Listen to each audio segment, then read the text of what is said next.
Investigators have called it one of the biggest corruption cases ever. The center of one of the world's biggest cases of white-collar crime. Billions of dollars vanished from the Malaysian state fund 1MDB, only to be spent on the political activities of a sitting prime minister and the lavish lifestyle of the scam's mysterious mastermind, a Chinese businessman called Jho Low. This documentary uncovers how the 1MDB scandal unfolded, how cracks in governance, failures in auditing, and weaknesses in legal safeguards allow it to grow into a global crisis. We explore how Malaysia responded through reforms and strengthened corporate governance. And through the voices of our expert analysts, we piece together a comprehensive and cinematic account of what really happened and what must change. Today's case is the largest single action ever brought by the department's Kleptocracy Asset Recovery Initiative. 1MDB was created with the ultimate goal of improving the well-being of the Malaysian people. But unfortunately, a number of corrupt 1MDB officials treated this public trust as a personal bank account. At the heart of it was Malaysia's sovereign wealth fund, 1MDB, set up in 2009 by the country's then Prime Minister, Najib Razak. In 2009, Malaysia launched a company called 1MDB with the goal was to bring development, create businesses and help the people. But something went wrong. The plot to defraud 1MDB began in early September 2009 on a mega yacht in the Mediterranean. On board, Jho Low, Najib, his wife Rosmah, and their children. The hosts, two co-founders of a newly established Saudi Arabian petroleum company, one a Saudi prince. Within weeks, the Sovereign Wealth Fund signed a $2.5 billion joint venture with the Saudi company, 1MDB agreeing to invest $1 billion, almost all its funds at the time. When you put $1 billion in a single company or a sovereign fund, that raises a lot of alarm bell. By the end of September, 1MDB had paid its first installment of $700 million. But the money never made it to the joint venture. Instead, it was diverted to a Swiss bank account controlled by Jho Low. It was just the start of the scam that would see $4.5 billion stolen from the Sovereign Wealth Fund.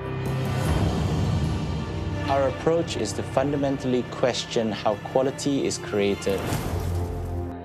These setups ignore agent security. Agent must be monitored. Najib has too much power and no one questions his action. Najib's government threatened and silenced 1MDB whistleblowers and even tried to derail the US investigation. Scandal often grow in silence.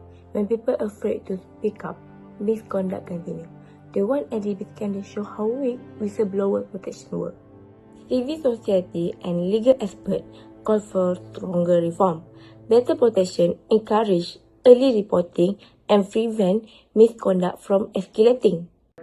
$4.5 billion was allegedly misappropriated from the Malaysian State Investment Fund and used to buy luxury real estate, expensive works of art, and even to produce a Hollywood movie about, of all things, financial fraud.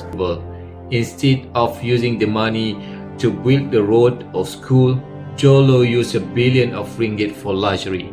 He even helped fund the Wolf of the Wall Street movie. But how did they do it? According to the US Department of Justice, one strategy involved setting up bank accounts under fake company names that resembled real firms.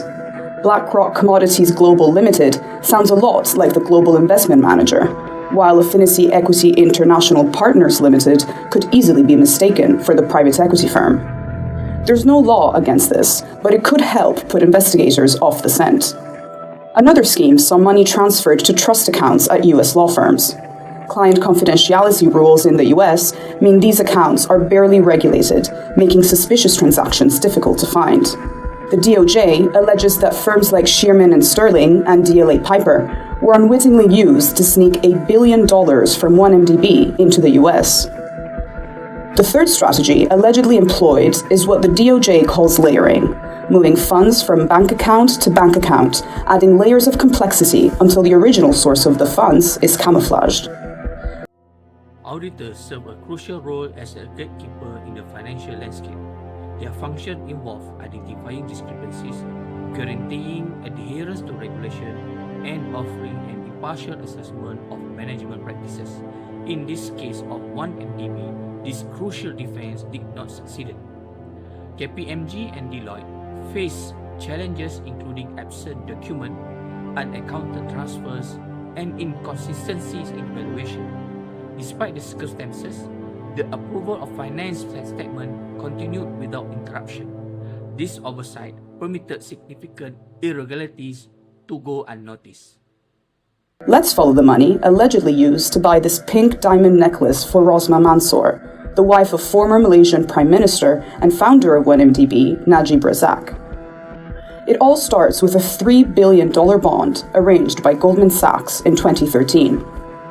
That was issued by a wholly owned subsidiary of 1MDB, incorporated in the British Virgin Islands, and the proceeds were earmarked for a joint venture with a firm in Abu Dhabi. But instead of heading to the Middle East, most of the money was transferred into an account at Swiss private bank BSI in Lugano. From there, the DOJ claims it was shifted to investment funds in offshore centers. The money was wired via correspondent bank accounts at JP Morgan Chase in the US to two accounts at the Singapore branch of Swiss private bank Falcon Bank. Funds went back and forth between these accounts, adding layer upon layer of complication, gradually obscuring the origin. The 1MDB scandal was not local, it became global. The money trails stretched across continent involving banks, offshore jurisdiction, and shell corporation designed to obscure ownership. Through nominee directors, offshore companies with similar name, and multi-layered transaction, more than $4 billion USD was moved through a complex structure. These made early detection extremely difficult.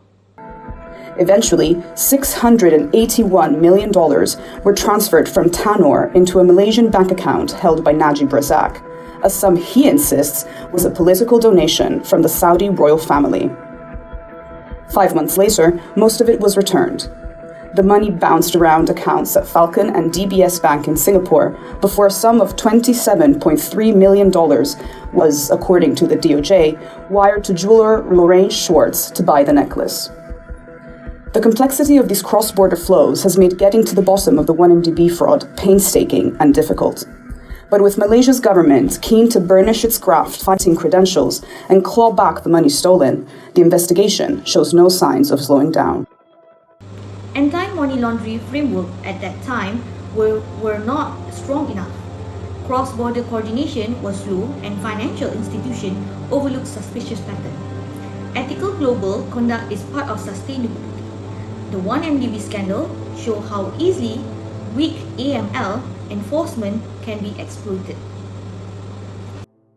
So sickening for the Malaysian public that in May 2018, they voted out Najib Razak's corrupt government and his party that had ruled Malaysia for more than 60 years. Police raids on Najib's family homes seized hundreds of millions of dollars worth of handbags, jewellery and cash. The 1MDB did not only expose financial misconduct, it revealed the limitations of Malaysia's legal framework. After the scandal, the law had to be evolved. Najib Razak, former Prime Minister of Malaysia, has been convicted of money laundering in connection with the 1MDB scandal. In July 2020, Najib was convicted of 1MDB-related corruption, sentenced to 12 years jail, subject to appeal. It's a fate Jolo's been desperate to avoid. Singapore had already laid charges against Jolo for his involvement in laundering 1MDB funds through its financial system. But the fugitive claimed he'd almost sealed a deal with the city-state as well, brokered by none other than Najib's hand-picked Attorney General. The same man in 2016 cleared the then Prime Minister of any wrongdoing in relation to 1MDB. Employee and insider assisted to report suspicion activity because the Whistleblower Protection Act did not offer strong anonymity or adequate safeguard. Today, Najib Razak is charged with corruption. With Najib Razak's stunning fall from grace, ever the opportunist, Jolo was ready to turn on the former Prime Minister.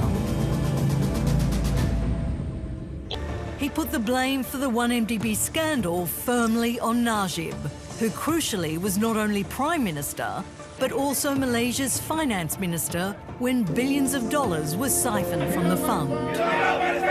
The Companies Act 2016 replaced the outdated provisions and also strengthened the director responsibilities. In the Section 210 to Section 218, it outlined clearly the duties and also the consequences for the failure to act responsible.